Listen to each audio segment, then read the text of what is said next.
You know in World War One, you know when they had a ceasefire and played football? Who brought the ball? Who fought? Who came to war? Grenade, bullets, handgun, machete. Size 7 KC. Oh, don't forget the mitre. I don't know, mate. I just feel like we need to be filling our time with something a bit more productive. I know, I've got so many thoughts that I need to get out of here. I've got so much information.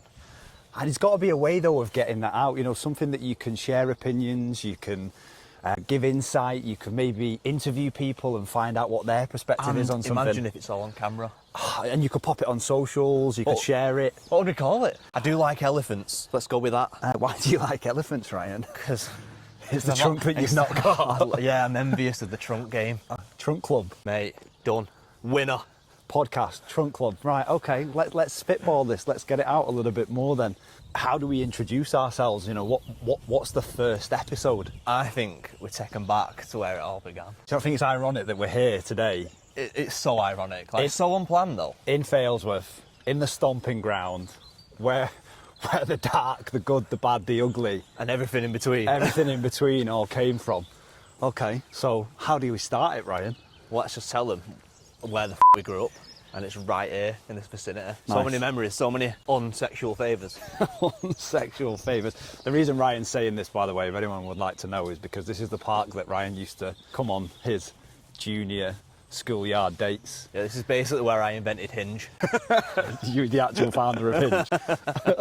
If you were to go back to the start then, given that, you know, we're in our 30s now, what type of feelings and memories do you have about where you're from?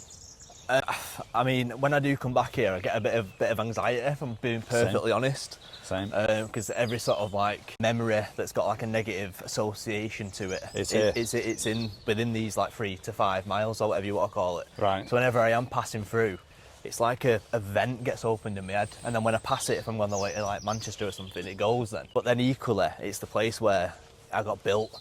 You know, like structurally inside. So I'm the same actually, because obviously you know my upbringing. You know that, you know, I wasn't in the best of headspaces when I was a young lad, and there was various different things that happened that I'm sure we'll probably get out as we go through the podcast. But my parents and my grandparents are still here, so when I come back, I resonate with that anxiety. I don't know what it is.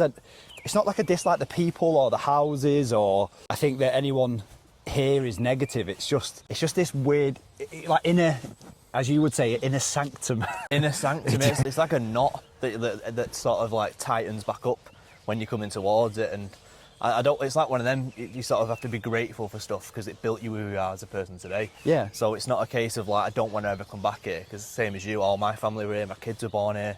I got my first house here. Like there's a lot of great memories. Yeah. As well as the sort of ones, if you want to call it that. So mine's a polar opposite of yours, because you've actually got like more legacy. You built more here, whereas I was so desperate to get out. I think, I'm not saying that my feelings or the things that were happening to me when I was in this area were any worse than yours, but I was always chasing, maybe I was running away actually, rather than chasing the progression. That's probably not the right term if I'm really going to think about it. I think I was more running away from the problems. But I do resonate with what you said there, that actually the person I am today, which I'm quite content with, I don't think I would have been anywhere near this person if it wasn't for this upbringing.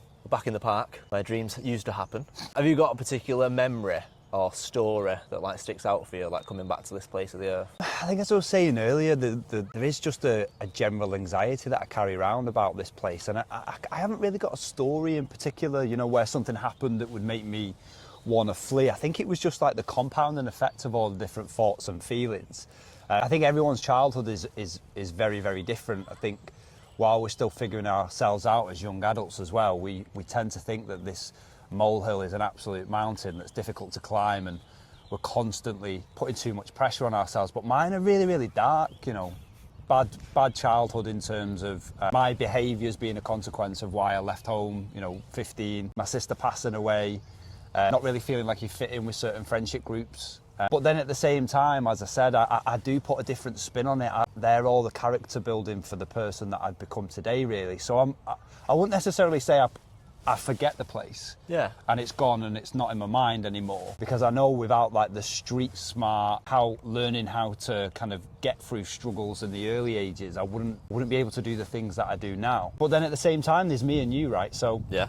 you know, we're open and we can share about it. We were primary school, secondary school, college, and then I think at the pace I was forced to grow up because I had left home and I needed to earn money and you know, I wanted to get out of the area. You kind of continue to study and obviously progress your education. Whereas I disappeared, so we had like a 10-year sabbatical? 10 years sabbatical, but yours was forced by environment though, wasn't it? Like when you actually do look back, it's like that life's ironic tragedy that life's lived forward, but it only makes sense in reverse. So when you're looking back, you were a fully fledged adult at 16. You know what I mean? Like some lads don't even have pubes by then, and you were on your own cooking scrambled egg and that at 16. You know what I mean? Maybe even doing homework. Do you know what I mean? I know you were out of education by then, but a 16-year-old lad cooking his own tea and then doing his own homework. It's when you look back at it, it's mental. Yeah, whereas I was like, I need a job because I've got bills to pay. I've got bills to pay at 16. Like Yeah. what 16-year-old lad or woman nowadays would ever have that come across their sort of like life? There you go. Do you know what bills are? Like, nah. Do you know what cooking scrambled egg is? No. Like, do you know what I mean? Do you know what a job is? Yeah, my dad's got one. Do you know what, that kind of like kiddish mentality? We have spoke about it before actually, because we sat there, didn't we? And I said to you, do you remember I dressed you for your first interview? And you were like, what? Like, yeah, I do remember that. But the situation was I knew how to do an interview because I needed to go and get jobs, and I had clothes ready for interviews. Yeah. To the point where me and you at the same age, you were almost coming round as like the older brother and asking for that advice. And I'm gonna die, aren't I? Do you know what else that made me think of as well? You know in World War One, you know when they had a ceasefire and played football? Who brought the ball? Who fought? Who came to war? Grenade, bullets, handgun, machete. Size 7 KC. Oh, don't forget the mitre. do you know what I mean? Like who would actually have like, you know, like, should we stop boys? Then everyone got a footer. And then you know, Gunter went, I've got one.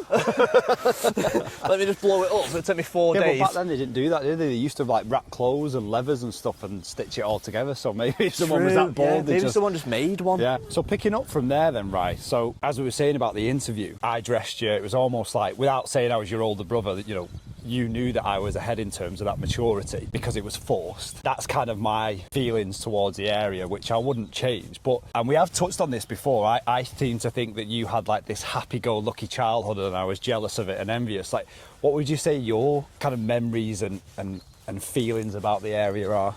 Well, I'll probably say I learnt a lot about like mental resilience at this place through my dad, because I remember about 2-3 days after my mum passed away, he told me this story about 10 years ago, and he was like, do you remember much about it? And I was like, no, I literally remember you telling me, and then I think I blinked and I was 9. Do you know what I mean? Right. And then he was like, well, 48 hours after, he was like, you come up to me with your football, put it on my on his side, because he was laying on the sofa, probably crying, and I put it on his hip, and I went, we go play football outside, and he was like, yeah, all right then.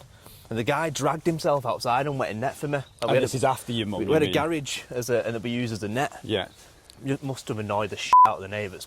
This one near the old primary school? Yeah. Yeah, I know which one you mean, yeah. And like, to put that into perspective, 48 hours after his wife's just died. He's got to get up. You know what I mean? There's no rest when you've got a child who's don't understand and just wants to play football. Yeah. So he dusted himself down, and that's where that sort of like, you just got to crack on attitude come from. It's from him. So there's a lot of like gratefulness through tribulation in this area that I find, and a lot of it is to do with how my dad handled that. Knowing now though, I didn't know that at the time, obviously. So kind of one of your first thoughts when you think about the area in general is actually what your dad had to go through. Yeah, essentially, and then it just ties into the loss. But then if you flip it and stuff like that, like my son was born like, I don't know, 1,000 yards from where we are.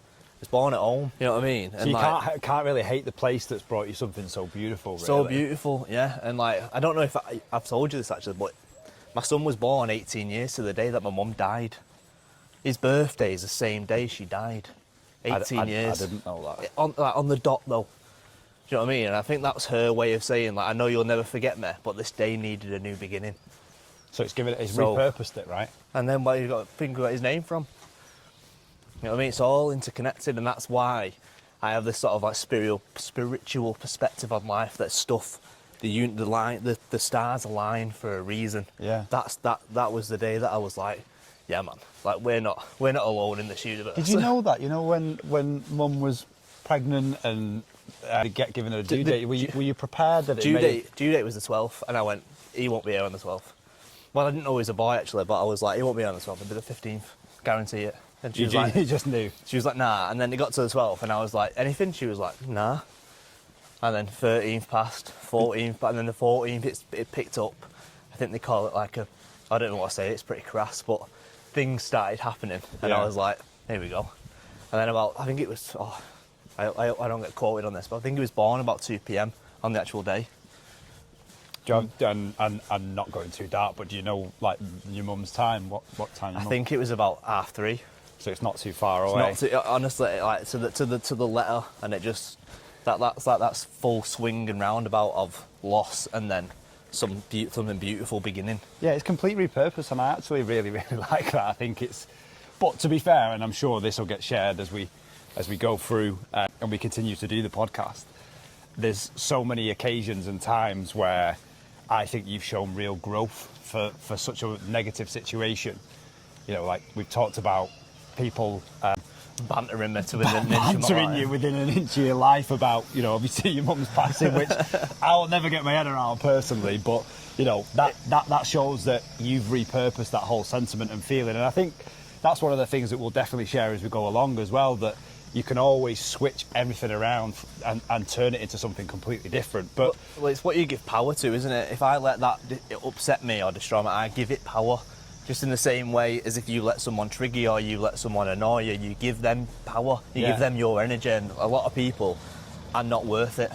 Yeah, I completely agree with that. So you've got your dad's resilience, which, I mean, fair play to him, getting up 48 hours later and doing what you have to do. You have to continue to be a parent when you've lost one. So you've got that. Then you've also obviously got the passing of your mum. So they're two quite, one slightly positive, quite negative. But, you know, switch from the painful moments. I don't really think other than like, as we explained earlier, I remember our friendship. Here we are after a 10-year sabbatical, reconnect over a message, little like on LinkedIn, I think it was, or something of that nature.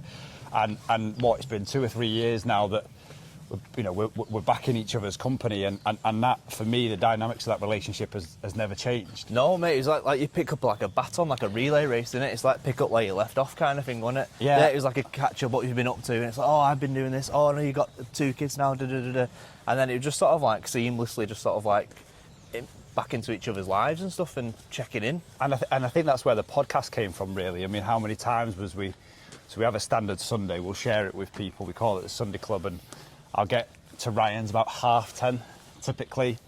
From there, shorts on, straight to the gym. Yep, get train, a good session in. Have a good session, across the road to the cafe, and then once the cafe's over and done with, back, have a little shower, and then from the shower, we head out to the pub and have a few pints with your dad and the rest of the boys. But throughout that whole day, there's multiple times, up until we get into the pub really, where we'll have like really deep theosophical conversations about anything. Theosophical. Yeah, like we put the world to right.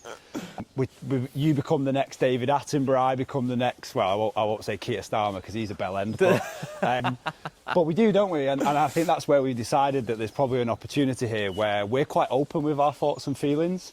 Yeah, and I think the underlying tone of it, to sort of like put it out there, is to encourage people to do it themselves. So do you think these... Well, I suppose we explain it in this way. The reason why we came back to kind of where it all began in ground zero, if you use the metaphor, especially in the building industry world, not that anyone gives a fuck, but I'm going to share it anyway, is they always try and get down to bedrock. And the reason why they get down to bedrock is because bedrock is the ultimate stable ground to be able to start building the foundations of what's to become. So really, when you, in my situation, I quite honest, said it earlier, that I was probably running away from the thoughts and the feelings that this place gave me, not really realising it was also giving me all the skills and the substance for what was to come. You know, with yours, you've probably learnt things through your dad, as you were saying earlier, to be able to do those things when it was your turn to be a father. Yeah. And I think what's quite interesting is it's sometimes a case of taking a step back, and whilst things are going on around you, and it seems pretty and you don't really know what's to come for you. Is there something bigger? Is there something better? actually you can look around and go, it's not really where I want to be right now, but there's probably so much benefit for being in the situation that I'm in. Yeah. You know, so if you live in a certain house and you want to live in a bigger one, that's okay, because it's teaching you the motivation to be able to aspire to have better than this. But what you need to do is then put the groundwork in. But that's part of building from the foundations, isn't it? Yeah. You're aware of where bedrock is. You've now got to go away and implement the work to go from foundation stage to level 1. But with yourself, you've obviously had these negative parts. At what point did you really start to see any growth? When I moved out, when I was in the similar position to you, when I finally got freedom. So how old were you when you moved out? 19. So I was 15 and you were 19. So Right. it's not a Are you competition. bragging? It's not a I was competition. actually 15. No, it's not a competition. What I want to know is, like, how did you feel that? When I moved out of my sort of like family home, or whatever you want to call it, when we Yeah. had like an extended family, I was like a volcano ready to erupt.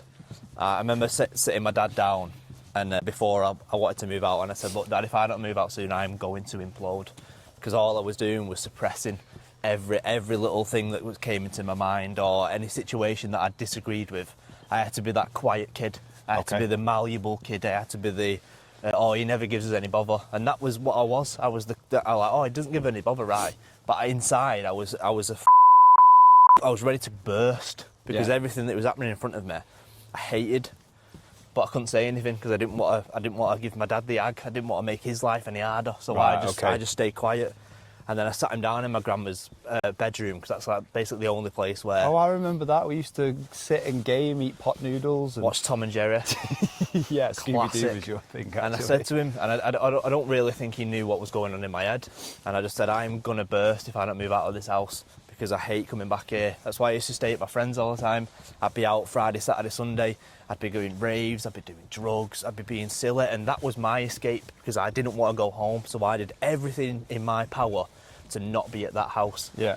I remember sleeping in town at one point, at a bus stop, because I didn't have any money for a taxi or something like that, and I just didn't want to go home. So I was like, you know what, I'll just perch here and get a train in the morning. I used And to I do that, did. you know, Moon Under the Water on Deansgate. Yeah. I used to go to Sankey's and then go across to Deansgate, going to Moon Under Water. And I think it opened at like 5, 6 o'clock.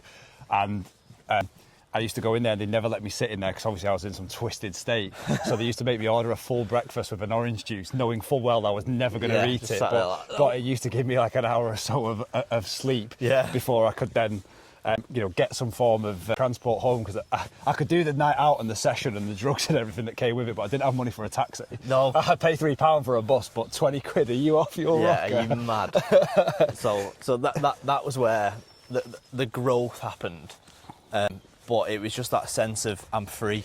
So I did everything in my sort of in my capacity that I couldn't do in that house. Like, I literally put a towel on the bathroom floor after I got out of the shower, because I couldn't do it when I lived in there. If I left a towel on the floor, it was World War III. So I'll put towels on. I put the pots there. I didn't do them straight away. I left a glass in my front room. So you took satisfaction. I left a brew. My signature move was a mug and a little teaspoon in it, because I used to swig my brews like a Inuit with tea with a spoon. Why? Autistic AF. And I did everything that I weren't allowed to do in the house within about 24 hours. So would you do that now, though, in your own home? Would you leave a towel on the floor? Would you leave half a brew? Would you? No. I moved out, but I say growth. It's because I got that feeling of relief that I'm free. I'm sort of out of jail kind of thing. Yeah. But yeah, the growth was sort of like a masquerading, because the sort of like real work was still yet to come kind of thing. Because I feel. So from 19 then, so you move out at 19. Yeah. How long are you not realising that there's more to come, that this isn't, oh, I've got freedom now and my life is great? Like, how long? 10 years. So I've sort of like come to a general conclusion just throughout all my sort of like study on psychology. Wait for it. That I was in survival mode for 10 years. So I was just trying to like sort of get through life, trying to figure it out as I was going. And then you have the kids, you get married and stuff like that. And then that just brings everything to the surface. So when I sort of like then separated from my ex-wife, that was when growth really started to happen.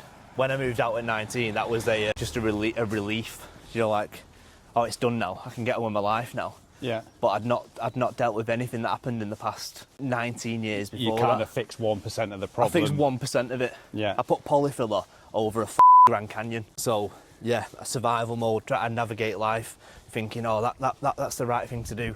Oh, I fucked up there. Let's get angry about it.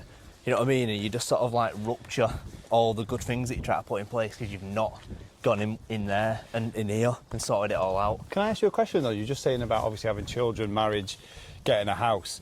This isn't to discredit any ex-partners and stuff, and half of the relationships I've had, I am the problem in it anyway, but did you feel pressure? Like the sense I had in my last relationship was this kind of young aspiration I think exists now, where it's about getting the 9 to 5 that then funds the new build on the estate and the white picket fence and then the 2.0 kids. Did you? Oh look, There's Sheila's gaff. Grandma Sheila. Many memories in there. Yeah, I grew up in that house, honestly. I know I live around the corner, but I grew up in that house. Like, honestly, that woman shaped me. It's very similar to me actually with my grandparents, but yeah, I've got some. Do you remember the colouring book? Yeah, mate, that was pretty dark. Like, I don't know how we didn't die, to be fair. So I want not you're all wondering now. Yeah, can we just do a disclaimer? Don't try this at home. Do not try this at home.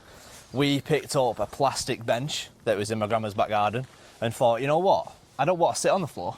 I want to sit in a tree. Yeah, why not? So we picked up the plastic thing, jammed it into this tree, and obviously you were pretty similar size, to be fair. I came out the womb. There was no testing of its durability or anything like that. Sat in there and thought, you know what? I want to smoke something, do you? And you was like, fuck yeah, let's go nick some of your grandma's Dorchester Super Kings, mate. Anyway, couldn't find any of the Dorchesters. So he was like, I've got a colouring book. We actually did, didn't we? We ripped pages out of the colouring book. And just started toting. Turned it into a cone. And then we got pages of the other from the colouring book and put them into little like tobacco shreds, and then stuffed the cone. And we were both like at first like Absolute dons. And then we both looked at each other, didn't we? And we were both going, "Do you want to do this?" Nah. Do you want to hit? Pass that shit. Yeah. And then all of a sudden, because we were so high off colouring books, we realised the reality of gravity and the plastic chair in the tree. And was like, "Do you want to go back on the ground too?" Like, yeah. Is this how astronauts feel? And then we went back to being normal school children with a bowl of super noodles and some Scooby-Doo, didn't we? But it's funny actually that we've just walked past there because you say that, you know, that's where you lived. So going back to that question, did you feel like the pressures that I feel like a lot of kind of 20s to 30s do now, like I need a 9 to 5, I need the white picket fence and the 2.0 kids because my best mate's doing it and my best mate's doing it. Is that why you did that, or did it just feel like the natural progression? I think it was a societal construct why I did that. It's the leave school, go college. If you're not going to go to university, go get a job. You know what I mean? It was very like 1960s tunnel vision, and then it's like, right, you got to go and get a girlfriend. Right now, you got to go get a house, then you got to get married. I'm sort of like a living cliche of all the things that society wants you to do. Yeah. I didn't have the sort of like, I didn't have many dreams or aspirations. All I wanted was to be a dad.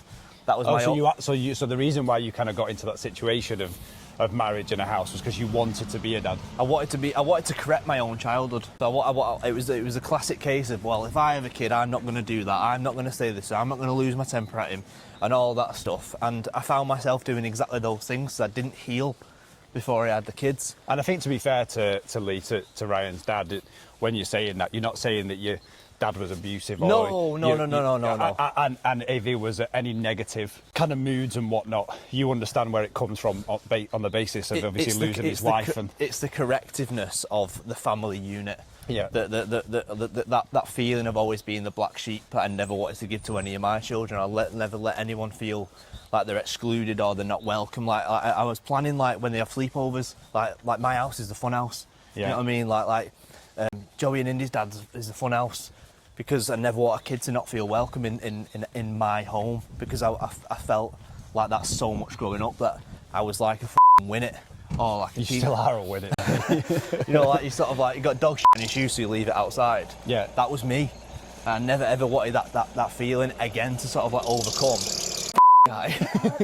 Yeah, 100%. And it's interesting because I didn't really have a feeling of not being welcome in my home. Like, I'm quite honest that my little sister passed away when I was younger, and I don't think I really... My guy hates the pod. Yeah, just for anyone, by the way, we're trying to do it supernatural. We're trying to be in our hometown environment, but apparently where we're from, nobody gets MOTs. so if you can hear brakes squealing and all of that, I apologise. And if anyone's looking for a new business venture, there's definitely some vehicles that need attending to around here. Yeah, put a garage over there. Yeah. This is nuts as well, because there used to be a pub here. We all used to come and chill on here. There did used to be. What was it called? Street. No, it wasn't. That's up there. I don't know. Where have we just been? Failsworth. No, what park have we just been in? Brookdale. Oh, the Brookdale, is that what it was called? Brookdale, yeah. Do you remember the two dogs? They were called Brooke and one was called Dale. You're just making this up now, Swear mate. to God. Swear to God. Right. Ryan's giving you a tour of Failsworth like he's some form of Failsworth historian. Well, maybe so, yeah. I told you about the hats before. You did, actually. But yeah, I didn't feel that. Like, I'm acutely... Just because we're talking about our childhood doesn't mean you need to act like one.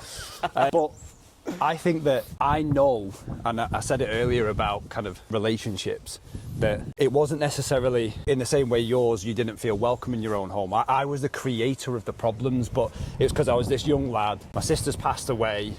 I'm too young to really understand like how to process that emotion, but I'm too young to understand that I need to process that emotion. So you suppress it in some way or another. And there was all this rage and kind of lack of understanding of what I was supposed to be doing, that as well as being a hormonal teenager, I was also in a situation where I'm obviously grieving and not really understanding how to express myself, that I created so many negative situations in the family home that it was just time for me to go, basically. But I bet you never did it consciously. I bet it was you was acting out as a kid, not knowing how to handle your emotions and Yeah, and I think part of it is what we were saying earlier as well. Like, it was almost like a forced growth. Like, I had to grow up really, really quickly, because I was put in a situation where I had to leave the home. I had to learn how to survive. But I think where a lot of my downfall was, especially in relationships like friendships, beyond leaving home, that I didn't really fit in and conform on the basis that everyone else was still trying to enjoy themselves and have a good time and go out and party. And I still did those things, but similar to what you were saying earlier, you go out, you party, you go to Manchester, you go to the raves,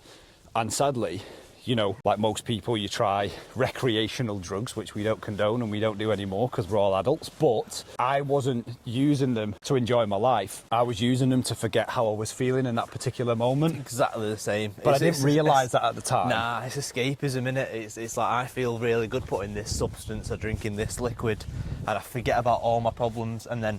But then it's the double entendre or the cliche. No, not cliche. Double-edged sword. Yeah. Of when you wake up that Sunday morning, they all flood back in the millions. Yeah, 100%. And you feel like an absolute bag of shit. You beat yourself up. You go, oh, now I'm going to get on the straight and narrow now, and then gets to Friday again, and it's a repeating cycle.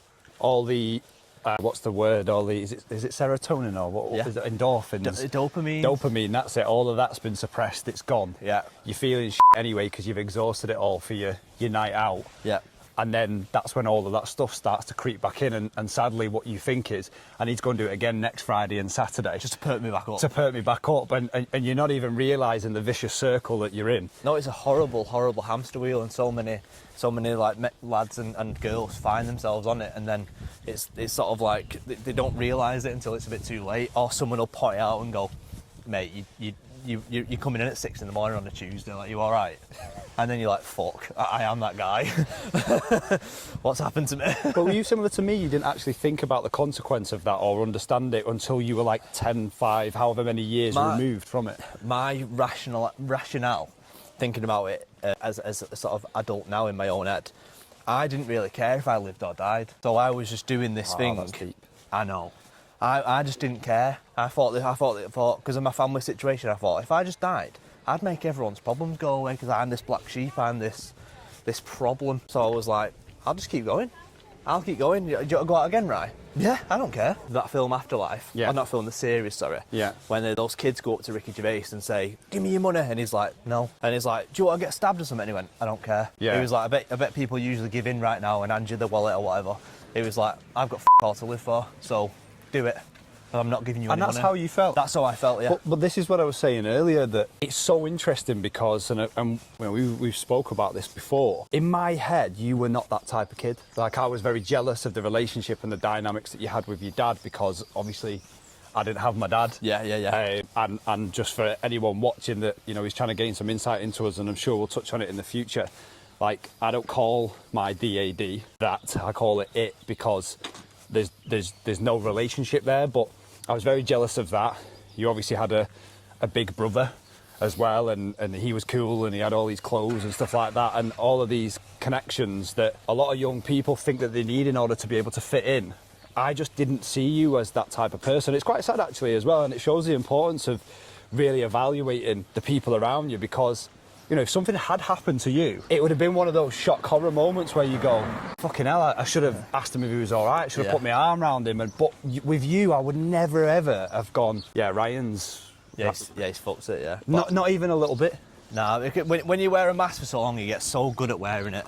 And sometimes then you never know how to take it off. And I never knew how to take it off other than when I was alone. When did you take it off? When I was alone in my bedroom or something like that, being that kid upstairs, like Harry Potter. Just and then I'd just sit with my own... You're a wizard, Harry. Yeah. Yeah. And I'd just sit and ponder and then get upset and all that stuff. And then just... You still wear it now? The mask? Nah. Is he still... He's collected a bit of dust, but is he still around? Don't get me wrong, my inner child, my bodyguard, my ego is still there. Okay. Because when certain things happen, that you know, that instinct's like, oh, I didn't even think and I just reacted. Yeah. That's still there without a shadow of a doubt, especially when like certain things arise that remind me of a feeling that I once had. Yeah. Do you know that like space where, say you're in an argument with your significant other, Right. and then they go, all right, let's just drop it now, it's fine. But they don't mean it. And it's that uncomfortable, tangible thing. You know it's not over. That feeling. It was just round one. That feeling I cannot sit in. And I just want to be like, right, are you actually going to drop it now? Because I don't have any more energy to do this. Don't say you're going to drop it and then don't. You know, like that kind of like, it's just uncomfortable. And I spent 10 years of my life uncomfortable, and I hate it. And that's a big problem though, because I should be able to just sit in it and just be like, okay, give it 10 minutes and we'll be fine, kind of thing. I can't. I have to know that the other person's okay now and we're cool, and then we can proceed. I suppose that's part of you just being like a loving individual though at the same time. I know. There's the element that understands it's an argument, but then there's almost like from previous history, you're trying to make sure, is everything okay? Because you didn't know whether everything was okay in your own home environment. Take a seat, lad. Yeah, take a seat. Let's get deep. It's almost as if when you were explaining about how you didn't fit in your own home environment, it's almost as if the reason you would do that in arguments with your significant other at a later stage is because you're actually in control of being able to understand, is it okay? Whereas previously you weren't in, it wasn't your home, therefore you couldn't consolidate that particular feeling or that problem. But it's interesting because, and I think it's great that we've kind of come back here, because actually as I'm walking around, and even though we're talking about the things that create that compounding suppressed anxiety that we talked about at the start, I'm now walking around going, no, I'm grateful for the environment. And as much as I'm grateful for the environment, I also know that the reason we're able to have open conversations like this is on the basis that we went through all of those things. Yeah. And I think as we touched on at the start about calling it the trunk club, it's the metaphor, in my view, and I don't know whether you share this, but it's you know, if you were to say something along the lines of, you know, what's in your trunk, it's not about what's in your boot or an elephant metaphor. It's about like what baggage are you carrying around? What is it that's kind of sat behind you that needs to be expressed? And I think part and parcel of why we did this in a kind of casual environment with no set studio behind us, there's no lights and sparkle, is because for me, I want to encourage people that it can be anywhere with anyone at any time, and it can be any topic, and there can be the banter and there can be the real deep topics, but you can express it in any way, shape or form whenever you want to, just as we're doing right now. And that's what it means to me, and to give someone the space and the floor to be able to, you know, I mean, look, I hope people look at this and generally go, well, this is what's in my trunk, what do you think about it? And I go, well, no, let's talk about it, you know, let's express it, rather than, we're not pioneers and we're not in control of everything. But what we are saying is this is going to be a safe community and space. And I don't even really like using the word safe, and I'm not trying to degrade anyone, but it doesn't need to have a label. It's just you can talk about anything whenever you want, and I think Yeah, that it's a this, welcoming one. yeah, 100%. So that's what it means to me. That's what it means to you. All right then, what's in your trunk? Well, I knew you were going to go there. Do you know, really interestingly, I actually touched base with you a couple of weeks ago, didn't I? And I said someone asked me a question, and I've never had to answer the question in that way previously. And I would have always said that I have a very different opinion about what mental health is versus what a real world problem is. And I've always said they're all real world problems. They happen to everyone. You're not the only person. Don't let them get you down. Learn the lessons you need to learn while you're in them, and then try and pull yourself out and progress. But just know that it's going to come back round, but you're better conditioned for the next version. But I think as I've got older, and I use my granddad as an example, you can talk to my granddad about anything nowadays, he just starts crying. And you're like, mate, I asked you what score was. You know, it's not... It was 2-1. We're 3-0 up, you know, like, chill out. But I don't know if I'm getting into that state, but mine is definitely... I think I carry a lot of pain about the journey that I went through when I was in this environment. And the reason I mentioned your dad earlier is my it was never around. So because he was never around, I was very jealous of those who had a relationship with a father figure. The benefit that I've had is I think I've looked for various different father figure relationships. Now, I've got my granddad, who I love more than anything in this world, and he's as close to being a father to me as anyone could be. My stepdad, I've got a lot of admiration for him because he was there when I was a young lad, and he's always been there, and we have a good relationship. And then I've got mentors in business that, you know, they're in the 60s, and I've got a guy who works for me, Russell, and I call him Uncle Russ, even though he works for me, because he hasn't got children, and I can tell that I'm the son he never had. Oh, and by the way, Russell, if you watch this and you disagree, I apologise, but I can see that. I think I can read that within him, but then he's like a father unit to me. So I think in my trunk there's a definite negative feeling of, why didn't my dad love me? Why didn't my dad want to be around? Why didn't my dad want to, you know, connect? Why wasn't I good enough for him? Why still to this day at 30 is he not chomping at the bit to be like, I fucked up, son, let's try and build something? Now, I don't think I'd ever welcome that at all. That's in my trunk, and it still eats away at me to this day. Is that the feeling of unworthy, unlovable, all that stuff? Do you know what, as a man, and it's being very, very honest here, I think it's very difficult to a man to say, Dad, why don't you love me? Isn't it, mate? Yeah, it really is. And you know, I don't think I'll ever be able to comprehend it. You mentioned it earlier about kind of your environment, that as soon as you were 19 and you were out and you could get married and you could have children, you were thinking about, I'm going to have sleepovers, I'm going to be the cool dad, I'm going to be the inclusive dad, and everyone's going to think I'm... all these different feelings that you had. I have those feelings too about what I would do for my children, but mine is because I've never experienced on the receiving end. Yeah. So the darkest part about it, and I'll say it really, really openly, is it's the feeling of not being wanted, and I will never be able to understand it at all. And it's difficult because I can sit here, and maybe it is just the bullish nature in me. I go, fuck him, I don't want that relationship with him. And I genuinely believe that I would never be able to have a relationship with him. I think I've got so much pain and anger inside me that I would never be able to get past it. But to feel unwanted and unloved is like a really, really difficult thing, to the point where relationships have broken down, and at the end of the relationship, I've always felt like it's me that's the problem, because my dad did it, and then this person's done it, and then that person's done it. Even friendships, you know, when friendships break down as well, you go, it's me, and it's me because I am the problem within it. So there's that side, but then in addition to that as well, and I'll share it openly. So my mum was pregnant, we were in Wales, I was a naughty kid. Me and my mum got into a bit of an argument, and within the stress of the argument, my mum felt like a pain in the stomach, and then literally that was a Friday, we come home, and then on the weekend we find out that my sister's passed away around the due date. So I think for a long period of time I felt like I was like a catalyst for that happening, not really understanding that, you know, stillborns, neonatal deaths, all of that is actually a widespread common thing in a lot of pregnancies. So without ever really being able to say to someone, because of the guilt, you know, I feel like I caused that, Mum. I'm so sorry I caused that. Like, I don't get to share and embrace my sister because I stressed you out on that weekend. It was a really difficult thing to carry, and then you don't really understand grief, and the grief of that sister that I've really, really been looking forward to having and enjoying and growing old with, and having a best mate, but is my bloodline. Do you see what I'm saying? So then obviously you go through the grief. We're in high school at that point as well, so you can't be weak, you can't be upset, all of those things. So my trunk is very much, it happened here, it got closed, padlock on, and then it never really got reopened. But then leaving home at 15 and going through the various stages of understanding that, like, I can't afford to go out and be with my mates because I have to come back and I've got to pay my rent, and I couldn't afford Wi-Fi, and, you know, all of these different things. I was not connected to the world in the same way as a lot of other people were around me, which, you know, look, we were mates, and we can be honest with each other. We were mates all the way up until that point. And then the reason why the sabbatical happened, it wasn't that we fell out with each other. It's just that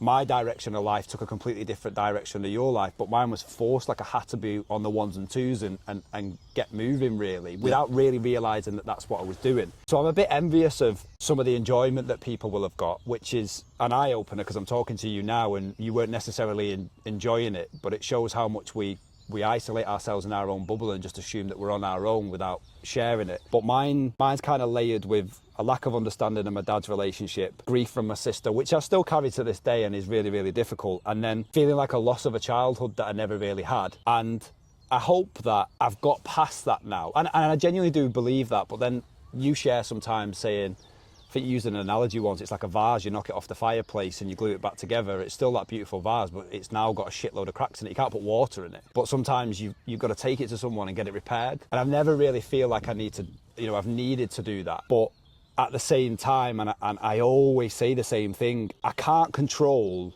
what happened to my sister, and I'll never be able to go back and say, can I have one more hour? Can I have a year? It's not a tangible that I can have. So from my perspective, other than that, which is not physically possible, I would never ever say that I would go back and change anything, because I am very content with the person that I am right now, in the relationships that I'm building, the things that I'm doing, but they're all because of what came before, really. So yeah, that's what's in Jimmy's trunk. That's a great, and honestly, well done for sharing that because if that inspires even one person just to go, you know what, here's what I'm feeling, or do you know what, hearing that lad there, that's made me think of that. That's the aim in it. It's that domino effect, that ripple of like thought-provoking things. So well done you for sharing that, mate. That's awesome. And it's interesting that you say it like that, because I think that for some reason when you're a younger demographic, you seem to think that you can't share that with the boys. But, you know, if me and you had shared younger, would we have gone through some of the things that we'd gone through? But then do you consciously know what you're going through at that age? Probably not. So you think there's probably a balancing? I think when you come out of it and then you look back and go, fuck me, that weren't right. Or fuck me, I was putting on a show while I was trying to be this comedian or whatever, and I was in pain. Yeah. But it's like, you know, with comedians, they go, it was the depressed parent, and they're like, what do you mean? It's like, well, usually people who end up as comedians, or some of them, they're trying to cheer up their mum or dad because they're depressed or they're alcoholics, so they can't get out of bed or something like that. So that's where Jimmy Carr told that story. I think his mum was a sort of either ill or she was depressed or went through stages, and his sort of like job was to make her laugh and make her day a bit better, and that's how he became a comedian. So every funny person behind them is something horrible. Like, the darker your humour is, I think the more sort of like awful circumstances were that happened in the sort of background of it. So if you can take someone to places in their head and they go, yeah, cool, that's funny, that. It's like, wow, what have you actually been through that you're just like waving that off? Some people, you can't even call them like a see you next Tuesday without them going, oh, how dare you? And it's like, you've just lost a guinea pig or something, you, mate. You know what I mean? If you can't get called to see you next Tuesday, then we can't be in the same vicinity as each other, because, I don't know, I think it's like, it's a building thing. Like, men who go through it are far more like kind, generous, softer. Okay. Well, I mean, first and foremost, thank you very much for giving me the floor to actually open up and kind of express. And it's interesting because, I say, someone hasn't asked me these questions before, and I've never really shared the floor, and I'm now doing it in front of more people than I ever originally thought. But I'm really looking forward to, I suppose, digging into myself a little bit more, but then also, given that we're not experts, understanding other people's starting points, where they are right now, even if they're older, and where they got to, figuring out some lessons along the way, but for the benefit of sharing it with others, really, and make a positive impact. Yeah, that's the sort of underlying tone, isn't it? Positivity, and you can find it in the most weird places, and anyone with like different backgrounds, upbringings, there'll always be a commonality that you can sort of like go, oh yeah, I know what you mean, or I know what the feeling you're describing, I know what you mean. You know, when you come from two different walks of life, and yeah, I think it's just bringing people together, harmony, and being like, if everyone was just a bit kinder to one another, the world might be a bit of a better place to live in. Yeah, the reality of a podcast, isn't it, really, is that someone will be talking about something and it will resonate with someone, it won't resonate with others. But if we can talk about various different various different topics along the way, and it gets into somebody's brain enough that they do something about it, or alternatively ask a question about it, then I think it's job done. So thank you very much for tuning in. I hope you've enjoyed this episode. We intend to do this weekly moving forward. You'll see that the glitz and glamour and the set base is always going to change. We're constantly going to move around and just get to speak to real people with real stories. But if there's a specific topic you'd like us to talk about, pop it in the comments, drop us a message directly. Or alternatively, if you'd even like to come and share your story, it doesn't always have to be about, you know, bad upbringings or good upbringings. It could be this business that Be a great upbringing. Yeah, it could be a business that you're considering starting. It could be one that you're in the midst of at the moment. It could be a sport that you're after. Anything in particular that you think is worth talking to us about, we would like to give you the floor. So subscribe, like, comment, and we'll catch you on the next one. What's in your trunk? Appreciate that, mate. Yeah, Thank you very much. Yeah, really good. Looking forward to the next one. You, hey? Like a guinea pig, but bigger.